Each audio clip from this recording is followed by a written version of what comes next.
Hey there, colleagues. Today I want to give you a quick take on an email that I got from one of our colleagues.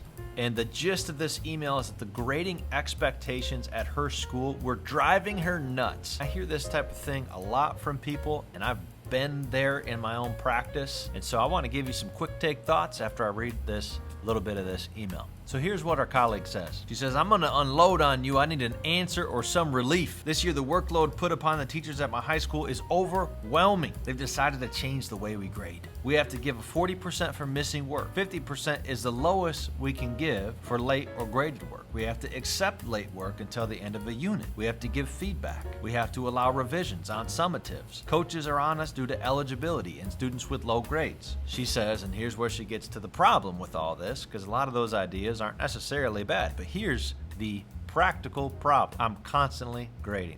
The students aren't being held accountable, and as a result, I don't have weekends or evenings due to excessive grading. In the past, when planning, I looked at what I was collecting to allow for grading, but now I'm collecting and grading items from weeks ago. It's a mess.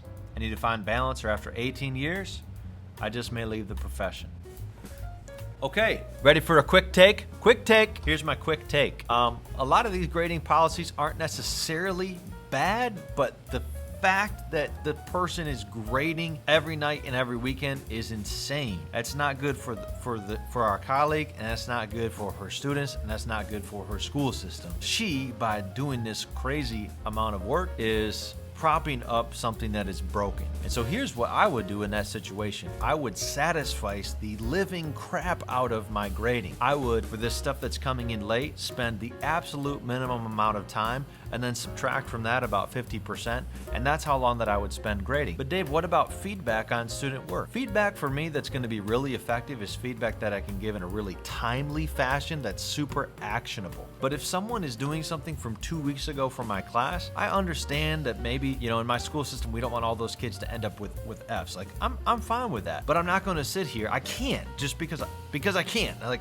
I love the student who turned their work in late. I love you. It's not that I don't love you, but I can't sit there and fully engage my mind back on something that we did as a class 2 weeks ago. I can't do it. So I'm going to quick give you a grade, make it so that you're not failing. Okay, I'm fine with that. I don't have any problem with you not failing. I don't place on my shoulders like solving grade inflation. That is not something that me, Dave Stewart, individual classroom teacher, is trying to fix. I am trying to maximize the likelihood that my class contributes to the long-term flourishing of young people by helping young people to master as much as possible of the English language arts or world history that I'm tasked with teaching. That's what I'm doing. That's all that I'm doing. So this grading system, it's not going to eat up my family. No,